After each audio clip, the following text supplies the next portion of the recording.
ಎಲ್ಲರಿಗೂ ನಮಸ್ಕಾರ. ಮೈಸೂರು ವಿಶ್ವವಿದ್ಯಾಲಯ 5ನೇ ಚತುರ್ಮಾಸ ಐಚ್ಛಿಕ ಕನ್ನಡ ಪತ್ರಿಕೆ ಜನಪದ ಮಹಾಕಾವ್ಯಕ್ಕೆ ಎಲ್ಲರಿಗೂ ಸ್ವಾಗತ. ಹಿಂದಿನ ಅಧಿವೇಶನದಲ್ಲಿ ನಾವು ಶ್ರೀಕೃಷ್ಣನು ಈರುಳ್ಳಿ ತೃಷ್ಣೆ ಮಾಡಿದ ಪರ್ವದ ಹಿನ್ನೆಲೆಯನ್ನು ನೋಡಿದ್ವು. ಶ್ರೀಕೃಷ್ಣನು ಈರುಳ್ಳಿ ತೃಷ್ಣೆ ಮಾಡಿದ ಪರ್ವದ ಪಠ್ಯದ ವಿವರಣೆಯನ್ನು ನೋಡಿದ್ವು. ಜೊತೆಗೆ ಪಠ್ಯದಲ್ಲಿ ಕಂಡುಬರುವಂತಹ ವಿಶೇಷ ಪದಗಳ ಅರ್ಥವನ್ನು ತಿಳ್ಕೊಂಡಿದ್ವು. ಈ ದಿನದ ಕಲಿಕೆಯಲ್ಲಿ ನಾವು ಶ್ರೀಕೃಷ್ಣನ ಬಳಿ ತನ್ನ ದುಃಖವನ್ನು ತಿಳಿಸಿದ ದ್ರೌಪದಿ ದೇವಿ, ಅವಳ ದುಃಖಕ್ಕೆ ಕಾರಣವನ್ನು, ಶ್ರೀಕೃಷ್ಣನು ಈರುಳ್ಳಿಯನ್ನು ತೃಷ್ಣೆ ಮಾಡಿ ಭೀಮನ ಬಳಿಗೆ ಕಳಿಸಿದ ಸಂದರ್ಭವನ್ನು, ಭೀಮನು ದ್ರೌಪದಿಗಾದ ಅವಮಾನವನ್ನು ನೆನೆದು ಮತ್ತೆ ಪ್ರತಿಜ್ಞೆಯತ್ತ ಚಿತ್ತ ಹರಿಸಿದ ಸಂದರ್ಭವನ್ನು ಮತ್ತು ಪಠ್ಯದಲ್ಲಿನ ವಿಶೇಷ ಪದಗಳನ್ನು ತಿಳಿಯುವಂಥ ಪ್ರಯತ್ನವನ್ನು ಮಾಡೋಣ.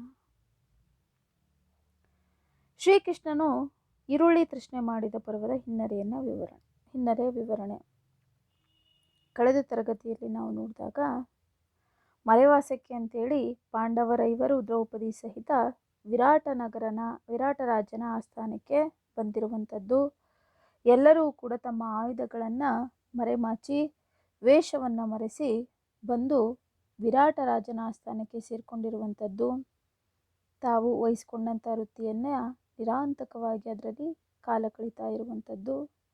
ಹೀಗಿರುವಾಗ ಒಮ್ಮೆ ದ್ರೌಪದಿ ಭೀಮನನ್ನು ಕಾಣಲು ಅವನ ಕೋಣೆಗೆ ತೆರಳಿ ಅವನ ನಿರುಮ್ಮಳ ನಿದ್ದೆಯನ್ನು ಕಂಡು ದುಃಖಗೊಂಡು ಕೃಷ್ಣನನ್ನು ನೆನೆಯಲು ದ್ರೌಪದಿಯ ದುಃಖ ಅರಿತ ಕೃಷ್ಣ ದ್ವಾರಕಾದಿಂದ ತನ್ನ ಗರುಡ ವಾಹನದೊಂದಿಗೆ ಹೊರಟು ದ್ರೌಪದಿಯ ಬಳಿ ಬರ್ತಾನೆ. ದ್ರೌಪದಿ ತನ್ನ ಅಳುವಿಕೆಗೆ ಕಾರಣವನ್ನು ಶ್ರೀಕೃಷ್ಣನ ಮುಂದೆ ಅರುಹುವಂಥದ್ದು. ಹಿಂದೆ ತನಗಾದಂಥ ಅಪಮಾನ, ಆ ಒಂದು ದಿನಗಳಲ್ಲಿ ಪಾಂಡವರೈವರು ಪತಿಯರಿದ್ದು ಯಾರೂ ಕೂಡ ತನ್ನ ಸಹಾಯಕ್ಕೆ ಬರಲಿಲ್ಲ ಅನ್ನುವಂತಹ ವಿಚಾರ, ಭೀಮ ಕೊನೆಗೆ ಪ್ರತಿಜ್ಞೆಯನ್ನು ಮಾಡುವಂಥದ್ದು, ದುಶ್ಯಾಸನನ ಕರುಳನ್ನು ಇರಿದು ದುರ್ಯೋಧನನ ಊರುಭಂಗವನ್ನು ಮಾಡುವಂಥ ಪ್ರತಿಜ್ಞೆ ಆತನಿಂದ ನೆರವೇರಿದ್ದು. ಆದರೆ ಇತ್ತೀಚಿನ ದಿನಗಳಲ್ಲಿ ಅವರನ್ನು ನೋಡಿದ್ರೆ ಆ ಘಟನೆಗಳನ್ನೆಲ್ಲ ಮರೆತು ತಾವು ನಿರಾಂತಕವಾಗಿ ಜೀವನ ಸಾಗಿಸ್ತಾ ಇರುವಂಥ ರೀತಿಯನ್ನು ಕಂಡಾಗ ದ್ರೌಪದಿಗೆ ದುಃಖ ಒತ್ತರಿಸಿ ಬಂದಿರುವಂಥದ್ದು. ಅದರಲ್ಲೂ ಪ್ರತಿಜ್ಞೆಯನ್ನು ಮಾಡಿದಂಥ ಭೀಮ ನಿರುಮ್ಮಳವಾಗಿ ಆತ ನಿದ್ದೆ ಮಾಡ್ತಾ ಇರೋದನ್ನು ಕಂಡು ಬಹುಶಃ ಆತನಿಗೆ ತನ್ನ ಪ್ರತಿಜ್ಞೆಯ ನೆನಪಿಲ್ಲವೇನೋ. ಹಾಗಾಗಿ ಅಪಮಾನದ ಒಂದು ನೋವಲ್ಲಿ ತಾನಷ್ಟೇ ಕುದಿತಾ ಇರುವಂಥದ್ದು. ಆದರೆ ತನ್ನ ಹೆಂಡತಿಗಾದ ಅಪಮಾನದ ಪ್ರತೀಕಾರ ತನ್ನ ಪತಿಯರಲ್ಲಿಲ್ಲ ಅನ್ನುವಂಥ ವಿಚಾರವನ್ನು ಕೃಷ್ಣನ ಮುಂದೆ ತಿಳಿಸಿ, ಈ ಒಂದು ಬೇಸರದಿಂದ ಅಥವಾ ಈ ಒಂದು ವಿಚಾರವೇ ತನ್ನ ನೋವಿಗೆ ಕಾರಣ ಅಂಥೇಳಿ ತನ್ನ ದುಃಖವನ್ನು ಕೃಷ್ಣನೆದುರು ತೋಡ್ಕೊಂಡಿದ್ಲು. ಹಾಗಾಗಿ ಕಳೆದ ತರಗತಿಯಲ್ಲಿ ನಾವು ಸೋರಂದ್ರಿ ತನ್ನ ಕಷ್ಟವನ್ನು ಕೃಷ್ಣನ ಬಳಿ ನಿವೇದಿಸಿಕೊಂಡ ಬಗೆಯವರೆಗೂ ನಾವು ವಿಚಾರವನ್ನು ತಿಳ್ಕೊಂಡಿದ್ವು. ಈ ದಿನ ಅದರ ಮುಂದುವರೆದ ಭಾಗವನ್ನು ನೋಡೋಣ. ಹೀಗೆ ಆ ನಡುರಾತ್ರಿಯಲ್ಲಿ ಕೃಷ್ಣ ದ್ರೌಪದಿಯ ನೋವನ್ನು ಅರಿತು ದ್ವಾರಕಾ ಪಟ್ಟಣದಿಂದ ಗರುಡವನ್ನು ಏರಿ ಬಂದು ದ್ರೌಪದಿಯ ಕಷ್ಟವನ್ನು ಆಲಿಸ್ತಾ ಇರುವಂಥದ್ದು. ದ್ರೌಪದಿ ತನ್ನ ಒಂದು ಅಳುವಿಕೆಗೆ ಕಾರಣವನ್ನೆಲ್ಲ ಅಣ್ಣನಾದಂಥ ಕೃಷ್ಣನ ಬಳಿ ಹೇಳಿದಳೆ. ತಂಗಿ ದ್ರೌಪದಿಯ ಮಾತನ್ನು ಕೇಳಿ ನೊಂದಂಥ ಕೃಷ್ಣ ದ್ರೌಪದಿಗೆ ಸಹಾಯವನ್ನು ಮಾಡಲು ಮುಂದಾಗುವಂತಹ ಸನ್ನಿವೇಶ. ಈ ನಿಟ್ಟಿನಲ್ಲಿ ದ್ರೌಪದಿಗೆ ಸಹಾಯ ಹಸ್ತವನ್ನು ಕೂಡ ನೀಡ್ತಾನೆ, ಜೊತೆಗೆ ಧೈರ್ಯವನ್ನು ಕೂಡ ನೀಡುವಂಥದ್ದು. ಹೆದರುಬೇಡ ಬಿದುರುಬೇಡ ತಂಗ್ಯವ್ವ, ಭೀಮ ಆತನ ಪ್ರತಿಜ್ಞೆ ಮರಿದಂಗೆ ನೆನಪಲ್ಲಿ ಇಟ್ಕೊಳ್ಳೋ ಹಾಗೆ ಅವನ ಪ್ರತಿಜ್ಞೆಯನ್ನು ಹುಲಿಹುಣ್ಣು ಆಗಂಗೆ ಮಾಡ್ತೀನಿ ಅಂತ ಧೈರ್ಯವನ್ನು ನೀಡಿ ಕೃಷ್ಣ ಮತ್ತೆ ತನ್ನ ಗರುಡ ವಾಹನವನ್ನೇರಿ ದ್ವಾರಕಾ ಪಟ್ಟಣಕ್ಕೆ ಆತ ಮರಳಿದ ಅನ್ನುವಂಥದ್ದು. ಇಲ್ಲಿ ಅಭಯಹಸ್ತವನ್ನು ನೀಡ್ತಾ ಇರುವಂಥದ್ದು. ಬಹುಶಃ ಕೃಷ್ಣ ಹಿಂದೆ ದ್ರೌಪದಿ ಆ ಒಂದು ರಾಜ್ಯಸಭೆಯಲ್ಲಿ ಎದುರಿಸಿದಂಥ ಒಂದು ನೋವು, ಅವಮಾನ, ಶೋಷಣೆ ಎಲ್ಲವನ್ನೂ ಕೂಡ ಆತ ಅರಿತಿದ್ದ. ಹಾಗಾಗಿ ಆ ಪ್ರತಿಜ್ಞೆಯನ್ನು ಮರೆತು ಪಾಂಡವರು ವರ್ತಿಸ್ತಾ ಇರುವಂಥ ರೀತಿ ಬಹುಶಃ ಕೃಷ್ಣಲ್ಲೂ ಒಂದು ರೀತಿ ಪ್ರಶ್ನಾರ್ಥಕವಾಗಿಯೇ ಇದೆ ಅನ್ನುವಂಥದ್ದು. ಹಾಗಾಗಿ ಯಾವಾಗ ದ್ರೌಪದಿಯಲ್ಲೂ ಕೂಡ ಅದೇ ಆಲೋಚನೆ ಇದೆ, ಪತಿಯರು ಯಾರೂ ಕೂಡ ಅವಮಾನದ ಬಗೆಗಿನ ಆಲೋಚನೆಯನ್ನೇ ಇರಿಸ್ಕೊಂಡಿಲ್ಲ, ಎಲ್ಲವನ್ನು ಕೂಡ ಮರ್ತಿದ್ದಾರೆ ಅನ್ನೋದು ಗೊತ್ತಾಗುತ್ತೋ, ಈಗ ತಂಗಿಯ ಸಹಾಯಕ್ಕೆ ಕೃಷ್ಣ ಮುಂದಾಗಿದ್ದಾನೆ. ಆತ ಹೇಳುವಂಥದ್ದು, ಹೆದರಬೇಡ ಬೆದರಬೇಡ ತಂಗ್ಯವ್ವ, ಏನಾದರೂ ಆಗಲಿ ನಾನಿರ್ತೀನಿ ಎನ್ನುವಂಥ ಒಂದು ಧೈರ್ಯ ಸಾಂತ್ವನದ ನುಡಿಯನ್ನು ಕೃಷ್ಣ ಇಲ್ಲಿ ಹೇಳಿದ್ದಾನೆ. ಭೀಮ ತನ್ನ ಪ್ರತಿಜ್ಞೆಯನ್ನು ನೆನ್ಪಿಟ್ಕೊಳ್ಳೋಂಗೆ ಮಾಡ್ತೀನಿ. ಹೇಗೆ ಅಂತಂದರೆ, ಹುಲಿ ಹುಣ್ಣು ಆಗಂಗೆ ಮಾಡ್ತೀನಿ, ಅದು ಸದಾಕಾಲ ಅದನ್ನು ಆತ ನೆನ್ಪಿಟ್ಕೊಳ್ಳೋ ಹಾಗೆ ನಾನು ಒಂದು ವ್ಯವಸ್ಥೆಯನ್ನು ಮಾಡ್ತೇನೆ ಅಂತೇಳಿ ಅವಳಿಗೆ ಒಂದು ಅಭಯಹಸ್ತವನ್ನು ಇಟ್ಟು ಸಮಾಧಾನವನ್ನು ಮಾಡಿ ಮತ್ತೆ ತನ್ನ ಗರುಡ ವಾಹನವನ್ನು ಏರಿ ಶ್ರೀಕೃಷ್ಣ ದ್ವಾರಕಾಪಟ್ಟಣಕ್ಕೆ ಹೊರಟಿದ. ದ್ವಾರಕೆಯ ತನ್ನ ಅರಮನೆಗೆ ಹೊಕ್ಕ ಕೃಷ್ಣ ಮಂಚದ ಮೇಲೆ ಕೂತು ಪಿಟಿ ಪಿಟಿ ಮಂತ್ರ ಜಪಿಸಲು ಶುರು ಮಾಡ್ತಾನೆ. ಪಿಟಿ ಪಿಟಿ ಮಂತ್ರ ಅನ್ನುವಂಥದ್ದು ಎಲ್ಲರಿಗೂ ಕೂಡ ಗೊತ್ತಿರೋ ಹಾಗೆ ಕೃಷ್ಣ ಒಬ್ಬ ವಿಷ್ಣುವಿನ ಅವತಾರಿ ಎನ್ನುವಂಥದ್ದು. ಹಾಗೆ ಆತನನ್ನು ದೈವಾಂಶ ಸಂಭೂತ ಅಂತಲೂ ಕೂಡ ನಾವು ಕರಿತೀವಿ ಎನ್ನುವಂಥದ್ದು. ಇಲ್ಲಿ ಮಂಚದ ಮೇಲೆ ಕೂತಂಥ ಕೃಷ್ಣ ಪಿಟಿ ಪಿಟಿ ಮಂತ್ರವನ್ನು ಜಪಿಸಲು ಶುರು ಮಾಡ್ತಾನೆ. ದ್ವಾರಕಾ ಪಟ್ಟಣದಲ್ಲಿ ಕೂತು ಆತ ಮಂತ್ರಿಸಿದ ಜಪದ ಪರಿಣಾಮ ಭೀಮ ಮಲಗಿದ್ದ ಕೋಣೆಯ ಒಳಗೆ ಈರುಳ್ಳಿಯ ರಾಶಿ ರಾಶಿಯೇ ಸುರಿಯಲು ಪ್ರಾರಂಭಿಸಿತು. ಹೀಗೆ ಕೃಷ್ಣ ತನ್ನ ಮಾಯಾಶಕ್ತಿಯಿಂದ ಈರುಳ್ಳಿಯನ್ನು ಸೃಷ್ಟಿ ಮಾಡ್ದ. ಹೀಗೆ ಆ ದಿನ ಕಳೀತು. ರಾತ್ರಿ ಆಯಿತು. ಬೆಳಗ್ಗೆ ಎದ್ದಂಥ ಭೀಮ ತನ್ನ ಅಂಗೈಯನ್ನು ಉಜ್ಕೊಂಡು ಅಂಗೈಯನ್ನು ಕಣ್ಣಿಗೆ ಹೊತ್ಕೊಂಡು ಸ್ನಾನ ಮಾಡಿ ಅಡುಗೆ ಕೆಲಸಕ್ಕೆ ಕೋಣೆಗೆ ಹೊರಡ್ತಾನೆ. ನಾವು ಹೇಗೆ ಅಳುವಂಥ ಸಂದರ್ಭದಲ್ಲಿ ಸಾಮಾನ್ಯ ಹೆಣ್ಣಾಗಿ ದ್ರೌಪದಿಯನ್ನು ನೋಡಿದ್ವೋ ಅದೇ ರೀತಿಯಲ್ಲಿ ಸಾಮಾನ್ಯ ಹಳ್ಳಿಯವನೊಬ್ಬನ ನೆನಪಾಗದೇ ಇರೋದು. ದಿನನಿತ್ಯ ಗ್ರಾಮೀಣ ಭಾಗದ ಜನರು ಎದ್ದ ತಕ್ಷಣ ತನ್ನ ಅಂಗೈಯನ್ನು ಉಜ್ಕೊಂಡು ಕಣ್ಣಿಗೆ ಎತ್ಕೊಂಡು ದೇವರನ್ನು ನೆನೆದು ಸ್ನಾನವನ್ನು ಮಾಡಿ ಮಡಿಯಿಂದ ಏನು ಮಾಡ್ತಾರೆ, ತಮ್ಮ ಕೆಲಸವನ್ನು ಪ್ರಾರಂಭಿಸುವಂಥದ್ದು. ಇಲ್ಲೂ ಅಷ್ಟೇ, ಭೀಮ ಎದ್ದು ಸ್ನಾನವನ್ನು ಮಾಡಿ ಮಡಿಯಿಂದ ಈಗ ಅಡುಗೆಯನ್ನು ಮಾಡಲಿಕ್ಕೆ ಕೋಣೆ ಮನೆಗೆ ಪ್ರವೇಶವನ್ನು ಮಾಡುವಂಥದ್ದು. ಅಲ್ಲಿ ಹೋದಂತಹ ಭೀಮನಿಗೆ ಆಶ್ಚರ್ಯ ಎದುರಾಗುತ್ತೆ. ಯಾಕೆ ಅಂತಂದರೆ ಅಲ್ಲಿ ಇದ್ದದ್ದು ರಾಶಿ ರಾಶಿ ಈರುಳ್ಳಿ. ಕೊನೆಗಾತ ಅನ್ಕೊತಾನೆ, ಬಹುಶಃ ಇದ್ಯಾವುದೋ ಹೊಸ ಒಂದು ತರಕಾರಿಯ ಬಗೆಯೇ ಇರಬೇಕು ಅಂತೇಳಿ ಆತ ಭಾವಿಸ್ತಾನೆ. ಆದರೆ ಅಷ್ಟು ರಾಶಿ ರಾಶಿ ಪ್ರಮಾಣದ ಒಂದು ತರಕಾರಿ ಈ ಹಿಂದೆ ನೋಡಿದ್ದೇ ಇಲ್ಲ ಅದನ್ನು. ಅದಕ್ಕೋಸ್ಕರ ಆತ ಐಚೊದ್ದೆ ಅಂದರೆ ಆಶ್ಚರ್ಯಗೊಳ್ತಾನೆ ಎನ್ನುವಂಥದ್ದು. ಕೊನೆಗೆ ಆ ಒಂದು ಈರುಳ್ಳಿಯನ್ನು ಕಂಡು ಕುಚೋದ್ಯದಿಂದ ಅಥವಾ ಆಶ್ಚರ್ಯವನ್ನು ಪಟ್ಟು ಕೊನೆಗೆ ಅದನ್ನು ಸುಲಿಲಿಕ್ಕೆ ಅಂತೇಳಿ ಕುಡುಗೋಲನ್ನು ತಗೊಂಡು ಭೀಮ ಕೂತಿದ್ದಾನೆ. ಈರುಳ್ಳಿ ಸಿಪ್ಪೆಯನ್ನು ಒಂದೊಂದೇ ಸುಲಿಯುತ್ತಾ ಆತನಿಗೆ ಕೌರವನ ಸಭೆಯಲ್ಲಿ ದ್ರೌಪದಿಯ ಸೀರೆ ಸುಲಿಯುವ ಚಿತ್ರ ಭೀಮನ ಕಣ್ಮುಂದೆ ಬರಲಿಕ್ಕೆ ಶುರುವಾಗುತ್ತೆ. ಸಂಬಂಧ ಹೇಗೆ ಕಲ್ಪಿಸಿದರೆ ಜನಪದರು ಈ ಒಂದು ಮಹಾಭಾರತದ ಹಿನ್ನೆಲೆಗೆ ಎನ್ನುವಂಥದ್ದು.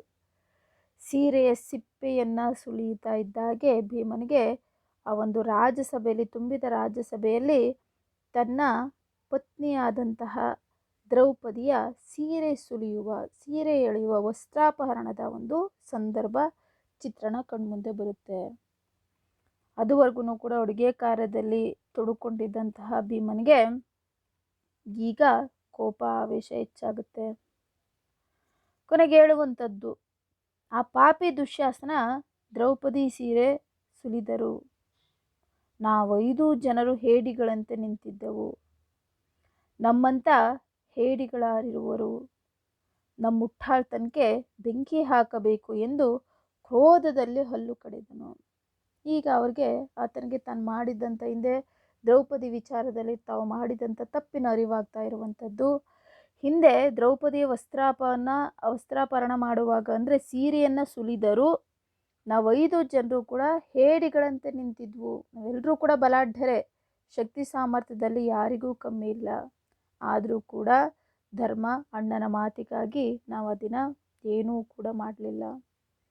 ಕೌರವರ ಒಂದು ಆ ದುರಾಚಾರ ಮುಂದುವರಿತಾನೆ ಇತ್ತು. ಹಾಗಾಗಿ ನಮ್ಮಂಥ ಹೇಡಿಗಳು ಯಾರಿದ್ದಾರೆ, ನಮ್ಮ ಮುಟ್ಟಾಳತನಕ್ಕೆ ಬೆಂಕಿ ಹಾಕಬೇಕು ಅನ್ನುವಂತಹ ನೋವಿನ ದನಿಯು ಕೂಡ ಇಲ್ಲಿ ಭೀಮನಿಂದ ವ್ಯಕ್ತ ಆಗಿರೋದನ್ನು ನೋಡ್ಬೋದು. ಅದು ಕೇವಲ ನೋವಲ್ಲಷ್ಟೇ ಇಲ್ಲ, ಕ್ರೋಧವಾಗಿ ಆತ ಕಟಕಟನೆ ಹಲ್ಲನ್ನು ಕಡಿಲಿಕ್ಕೆ ಶುರು ಮಾಡ್ತಾನೆ. ಈರುಳ್ಳಿ ಸೊನೆಯ ಖಾರ ಕಣ್ಣಲ್ಲಿ ಉರಿ ತಂದರೆ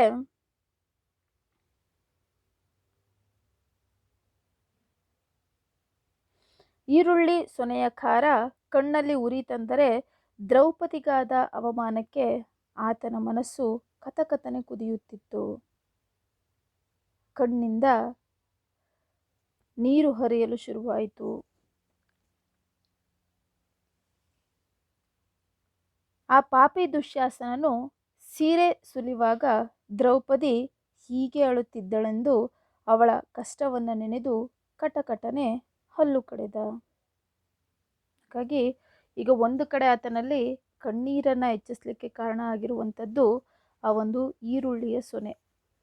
ಆದರೆ ಇನ್ನೊಂದು ಕಡೆ ಆ ಕಣ್ಣಿನ ಉರಿ ಆತನ ಮನಸ್ಸಿಗೂ ಕೂಡ ತಾಗಲಿಕ್ಕೆ ಕಾರಣ ದ್ರೌಪದಿಗಾದಂಥ ಅವಮಾನ.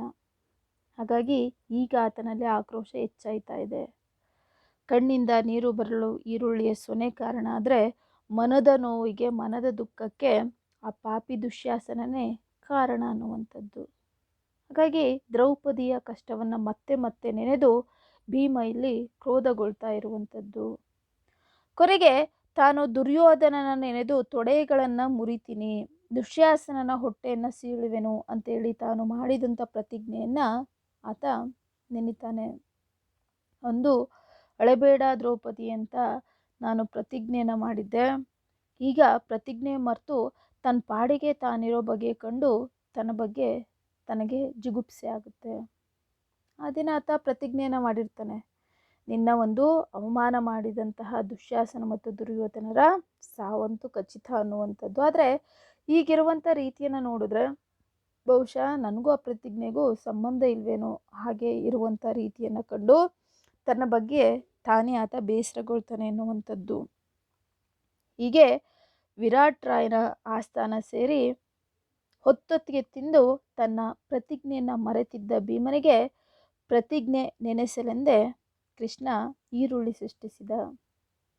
ಹಾಗಾಗಿ ಈರುಳ್ಳಿ ಸಿಪ್ಪೆಯ ಸುಲಿತ ಆ ತುಂಬಿದ ರಾಜಸಭೆಯೊಳಗಿನ ದ್ರೌಪದಿಯ ಸೀರೆಯ ಸುಲುವಿಕೆ ಎರಡಕ್ಕೂ ಕೂಡ ಹೋಲಿಕೆಯನ್ನು ಕಲ್ಪಿಸಿರುವಂಥದ್ದು ಜಾನಪದೀಯರ ಒಂದು ಬುದ್ಧಿವಂತಿಕೆಗೆ ಸಾಕ್ಷಿ ಅಂತ ನಾವು ಹೇಳ್ಬೋದು. ಇಲ್ಲಿ ಶ್ರೀಕೃಷ್ಣ ಈರುಳ್ಳಿಯನ್ನು ಸೃಷ್ಟಿಸಲಿಕ್ಕೆ ಕಾರಣ ಏನು ಅನ್ನುವಂಥದ್ದು ಇಲ್ಲಿ ನಮಗೆ ತಿಳಿತಾ ಇದೆ. ಹಾಗೆ ಇಲ್ಲಿ ಹೇಳ್ತಾ ಇರುವಂಥದ್ದು ಖಂಡಿತವಾಗಿಯೂ ಸಹ ಇದು ನಿಜ. ಕೃಷ್ಣ ಈರುಳ್ಳಿಯನ್ನು ಸೃಷ್ಟಿ ಮಾಡಿದ್ದೇ ಭೀಮನಿಗಾಗಿ ಅನ್ನುವಂಥ ಒಂದು ಅಂಶ. ಇಲ್ಲಿ ಜನಪದರು ಒಂದು ಸವಾಲನ್ನು ಎಸಿತಾ ಇದ್ದಾರೆ. ಏನಪ್ಪ ಅಂತಂದರೆ, ಯಾರಾದರೂ ಈ ಒಂದು ಕಥೆಯನ್ನು, ಈ ಒಂದು ಮಾತನ್ನು ಸುಳ್ಳು ಅಂತ ಅನ್ನೋರು ಬೇಕಾದರೆ ಪರೀಕ್ಷೆಯನ್ನು ಮಾಡ್ಬೋದು. ಏನು ಅಂತಂದರೆ, ಈರುಳ್ಳಿಯನ್ನು ಅಡ್ಡ ಕೊಯ್ದರೆ ಕೃಷ್ಣನ ಚಕ್ರದ ಗುರುತು, ಉದ್ದ ಕೊಯ್ದರೆ ಶಂಖದ ಗುರುತು ಕಾಣಬಹುದು ಎಂದು ಆಧಾರ ಒದಗಿಸುವಲ್ಲಿ ಶ್ರೀಕೃಷ್ಣ ಈರುಳ್ಳಿ ತೃಷ್ಣೆ ಮಾಡಿದ ಪರ್ವದ ಕಥೆಯು ಮುಗಿಯುತ್ತೆ.